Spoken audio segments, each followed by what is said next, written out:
Hello student, Pushpa classes में आपका एक बार फिर से स्वागत है। हमने नेक्स्ट वीडियो में वसंत बुक के इम्पोर्टेंट क्वेश्चन लिए। इस वीडियो में भी हम आपके वसंत बुक के ही बाकी के इम्पोर्टेंट क्वेश्चन लेंगे। तो चलिए अपना टाइम वेस्ट नहीं करते, बच्चों के एग्ज़ाम भी चल रहे हैं तो उनको इम्पोर्टेंट क्वेश्चन फटाफट करवाते हैं। नंबर 1 पे है हमारा। एक बात मैं और आपको बता दूं, आप वीडियो स्टार्ट करने से पहले, ये जितने भी क्वेश्चनों की नंबरिंग है ये मैंने वही नंबर रखे हैं जो आपकी टेक्स्ट बुक में है। जिसके ये इसलिए रखे हैं मैंने ताकि आप अपनी बुक्स के क्वेश्चन आंसर इजीली ढूंढ सको। तो चलिए इस क्वेश्चन को पढ़ते हैं हम। रहीम ने क्वार के मास में गरजने वाले बादलों की तुलना ऐसे निर्धन व्यक्ति से क्यों की है जो पहले कभी धनी थे और बीती बातों को बताकर दूसरों को प्रभावित करना चाहते हैं। उदाहरण के आधार पर सावन के बरसने और गरजने वाले बादलों के विषय में क्या कहना चाहोगे? अब हम इसका आंसर पढ़ते हैं। उत्तर है, क्वार के मास बादल केवल गरजते हैं, बरसते नहीं हैं।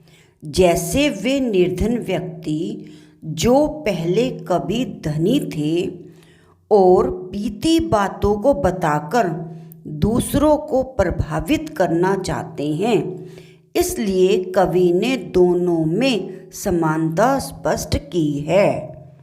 नेक्स्ट क्वेश्चन है दोहा।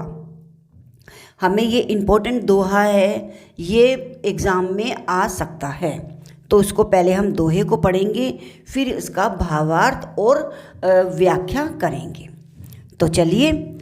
तरुवर फल नाही खात, सरवर पीहत न पान, कहिए रहीम पर काज हित, संपत्ति संचित सुजान। इसका हम दोहे का अर्थ पढ़ते हैं। अपने इस दोहे में रहीम जी कहते हैं कि जिस प्रकार वृक्ष अपने फल खुद नहीं खाते और नदी तालाब अपना पानी स्वयं नहीं पीते, ठीक उसी प्रकार सज्जन और अच्छे व्यक्ति अपने द्वारा इकट्ठे किए हुए धन का उपयोग केवल अपने हित के लिए नहीं करते, वो उस धन को दूसरों के भले के लिए भी प्रयोग करते हैं। इसका भाव क्या हुआ? भावार्थ पढ़ते हैं हम।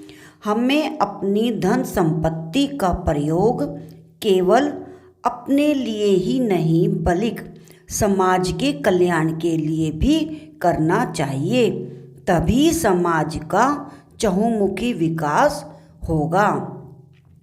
नेक्स्ट दोहा है, थोते बादर क्वार के ज्यों रहीम राहत, धनी पुरुष धनी भरे कहे पिछली बात।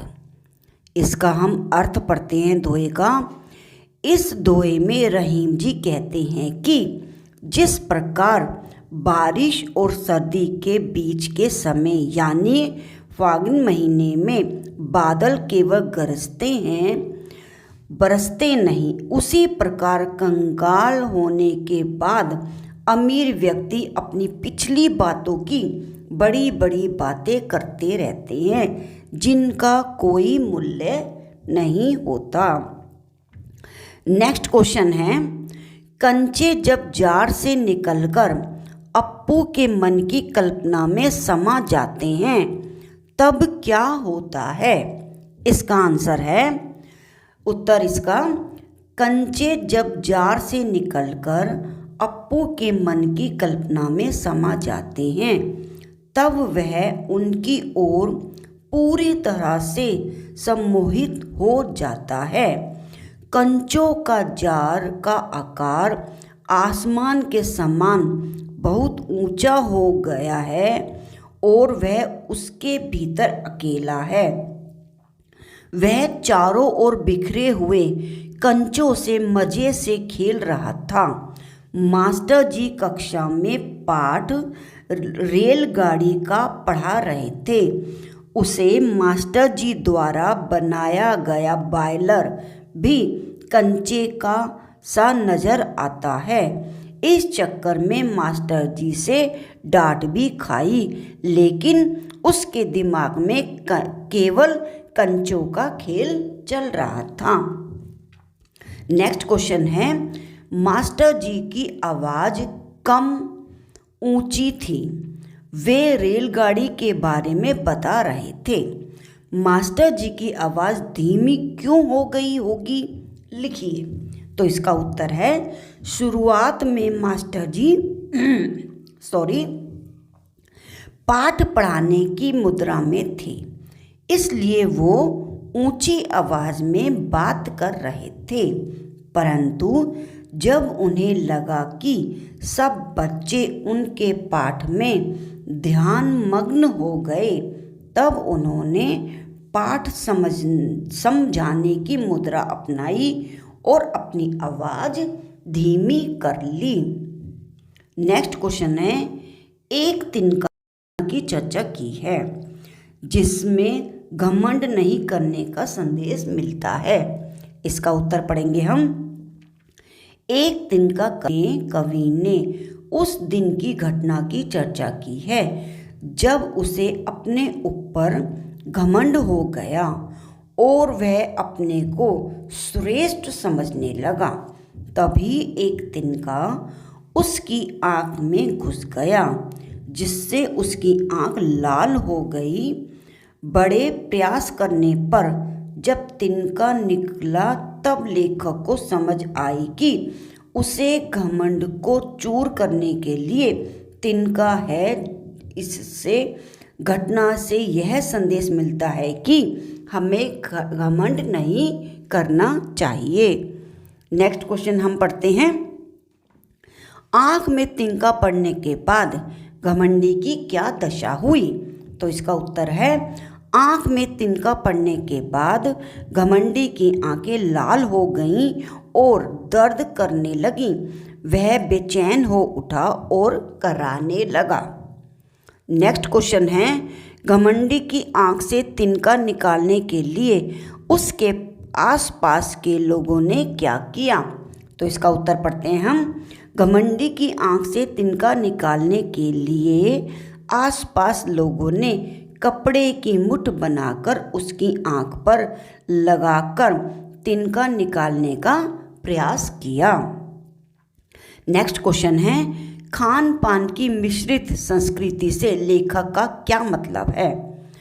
अपने घर के उदाहरण देकर इसकी व्याख्या करें। तो इसका उत्तर है, खान पान की मिश्रित संस्कृति से लेखक का मतलब है विभिन्न प्रदेशों के खान पान के मिश्रण रूप से है। आज हमें एक ही घर में हमें कई प्रांतों के खाना देखने को मिल जाते हैं। उदाहरण के तौर पर मेरा घर दिल्ली में है, जहाँ परांठे आदि ज़्यादा बनते हैं, परंतु खान पान की मिश्रित संस्कृति की वजह से सांभर, डोसा, इडली, जो कि दक्षिण भारत का मुख्य भोजन है, वो भी बनता है। नेक्स्ट क्वेश्चन पढ़ते हैं हम। खान पान के मामले में स्थानीयता का क्या अर्थ है? तो इसका उत्तर पढ़ लेते हैं हम। खान पान के मामले में स्थानीयता का अर्थ है कि वे व्यंजन जो स्थानीय आधार पर बनते थे, जैसे मुंबई में पाव भाजी, दिल्ली के छोले कुलचे, आगरा के पेठे। नेक्स्ट क्वेश्चन है, मोर मोरनी के किस आधार पर रखे गए? तो इसका उत्तर है, नीली गर्दन होने के कारण मोर का नाम नीलकंठ रखा गया और मोरनी सदा मोर की छाया के समान उसके साथ साथ रहती थी, इसलिए उसका नाम राधा रखा गया। नेक्स्ट क्वेश्चन है, जाली के बड़े घर में पहुंचने पर मोर के बच्चे का किस प्रकार स्वागत हुआ? इसका आंसर है, जाली के बड़े घर में पहुंचने पर मोर के बच्चे का उसी तरह स्वागत हुआ जैसे नववधू के आगमन पर परिवार में होता है।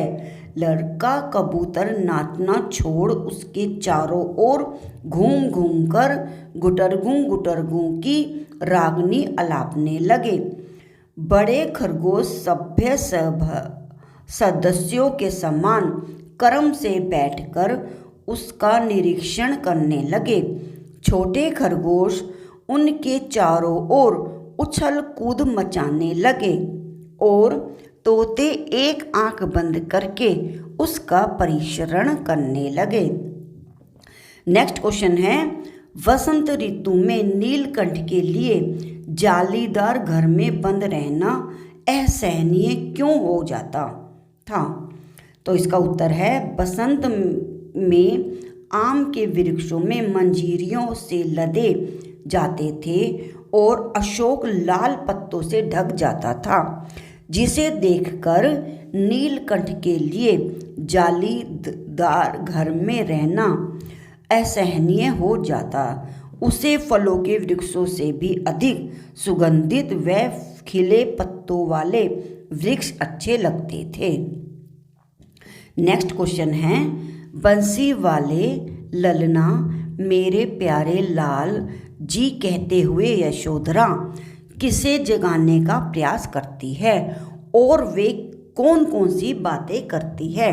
तो इसका उत्तर हम पढ़ते हैं, बंसी वाले ललना मेरे प्यारे लाल जी कहते हुए यशोधरा अपने पुत्र श्री कृष्ण को जगाने का प्रयास करती है। वे कहती हैं कि रात बीत गई है, सुबह हो गई है, सभी के दरवाजे खुल चुके हैं, गोपियाँ दही से माखन निकाल रही हैं, जिससे उनके कंगन बज रहे हैं। उन्हें सुनो, दरवाजे पर देव और मानव सभी तुम्हारी प्रतीक्षा में खड़े हैं। ग्वाल बाल भी शोर मचा रहे हैं और जय जयकार के कर रहे हैं। उनके हाथ में माखन रोटी लेकर गाय चराने के लिए तुम्हारी प्रतीक्षा कर रहे हैं। नेक्स्ट क्वेश्चन है, नीचे दी गई पंक्ति का आश्रय अपने शब्दों में लिखिए। माखन रोटी हाथ महा लीनी गौवन के रखवाले। तो इसकी पंक्ति का आशय स्पष्ट करते हैं हम। प्रस्तुत पंक्ति का आशय यह है कि गायों के रखवाले ग्वाल बालाओं के हाथ में माखन और रोटी है। नेक्स्ट क्वेश्चन है, मीरा को सावन मन भावन क्यों लगने लगा? इसका उत्तर पढ़ते हैं हम। मीरा को सावन मन भावन इसलिए लगा क्योंकि यह मौसम मीरा को कृष्ण के आने का एहसास कराता है। इससे प्रकृति बड़ी सुहावनी होती है, इसलिए मन में उमंग भर जाती है। नेक्स्ट क्वेश्चन है, वीर कुंवर सिंह के व्यक्तित्व की कौन कौन सी विशेषताओं ने आपको प्रभावित किया? तो इसका उत्तर पढ़ते हैं हम। वीर कुंवर सिंह के व्यक्तित्व की निम्न विशेषताओं ने हमें प्रभावित किया। बहादुर, साहस, बुद्धिमान व चतुर और उदार। नेक्स्ट क्वेश्चन है हमारा, पाठ के किन प्रसंगों से पता चलता है कि कुंवर सिंह साहसी, उदार एवं स्वाभिमानी व्यक्ति थे? तो इसका उत्तर पढ़ते हैं हम, साहसी। उन्हीं पूरी जिंदगी गाथा उनके साहसी होने का प्रमाण है। कुंवर सिंह ने जगदीशपुर हारने के बाद भी मनोबल नहीं खोया और संग्राम में भाग लिया। उन्होंने अपनी घायल भुजा को स्वयं काटकर गंगा में समर्पित कर दिया, जो कि साहस का अद्वितीय उदाहरण है। उदार, कुंवर सिंह बड़े ही उदार थे। उनकी माली हालत अच्छी न होने के बावजूद वे निर्धनों की हमेशा सहायता करते थे। उन्होंने कई तालाब, कुओं, स्कूलों तथा रास्तों का निर्माण किया। स्वाभिमानी, वृद्धा हो चुकने के बाद भी उन्होंने अंग्रेजों के सामने घुटने नहीं टेके और उनका डटकर मुकाबला किया। नेक्स्ट क्वेश्चन है, साक्षात्कार पढ़कर आपके मन में धनराज पिल्ले की कैसी छवि उभरती है, वर्णन कीजिए। साक्षात्कार के अनुसार धनराज पिल्ले खुले दिल के, सीधे, सरल और भावुक व्यक्ति थे। वे बड़े ही कठिन आर्थिक संघर्षों से गुजरे जिससे वह अपने आप को असुरक्षित समझने लगे थे। उन्हें गुस्सा बहुत अधिक आता है, परंतु वह अपने घर परिवार की बहुत इज्जत करते हैं। उन्हें अपनी प्रसिद्धि पर जरा भी अभिमान नहीं है। लोगों को लगता है कि उनके स्वभाव में तुनक मिजाजी आ गई है, परंतु आज भी वे सरल व्यक्ति ही हैं। नेक्स्ट क्वेश्चन है, मेरी माँ ने मुझे अपनी प्रसिद्धि को विनम्रता से संभालने की सीख दी है। धनराज पिल्ले की इस बात का क्या अर्थ है? तो इसका उत्तर हम पढ़ेंगे। धनराज पिल्ले की इस बात का अर्थ है कि कई लोग प्रसिद्धि होने के बाद घमंडी हो जाते हैं, परंतु उनकी माँ द्वारा किए दिए संस्कारों के कारण आज वह प्रसिद्धि प्राप्त करने के बाद भी विनम्र स्वभाव के हैं। इंसान चाहे जितना ऊंचा उठ जाए, परंतु उसे घमंड की भावना नहीं होनी चाहिए। नेक्स्ट क्वेश्चन है, ध्यानचंद को हॉकी का जादूगर कहा जाता है, क्यों? पता लगाएं। ध्यानचंद हॉकी के सबसे बेहतरीन खिलाड़ी थे। उनके सटीक से बॉल सटती तो गोल होकर ही वापस आती।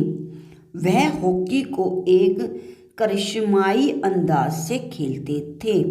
वह 3 बार ओलंपिक के स्वर्ण पदक जीतने वाले भारतीय हॉकी टीम के सदस्य रहे, इसलिए ध्यानचंद को हॉकी का जादू कहा जाता है।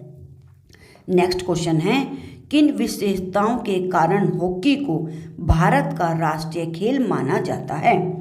तो इसका उत्तर है, सन 1928 से लेकर 1956 तक भारत ने हर ओलंपिक में हॉकी में स्वर्ण पदक हासिल किया। इस खेल ने गुलाम भारत को विश्व में एक पहचान दिलाई, इसलिए हॉकी को भारत का राष्ट्रीय खेल माना जाता है। नेक्स्ट क्वेश्चन है, हमारे यहाँ बहुत से काम लोग खुद नहीं करके किसी पेशेवर कारीगर से करवाते हैं, लेकिन गांधी जी पेशेवर कारीगरों के उपयोग में आने वाले औजार, छेनी, हथौड़े, बसूले आदि क्यों खरीदना चाहते थे? तो इसका आंसर पढ़ते हैं हम। गांधी जी आश्रम में आने वाले प्रत्येक व्यक्ति को स्वावलंबी और आत्मनिर्भर बनाना चाहते थे, इसलिए वह पेशेवर कारीगरों के उपयोग में आने वाले औजार, छेनी, हथौड़े, वसूले आदि खरीदना चाहते होंगे। आई होप आपको ये वीडियो पसंद आई होगी, तो प्लीज़ मेरे चैनल को सब्सक्राइब कीजिए। वीडियो देखने के लिए आपका बहुत बहुत धन्यवाद।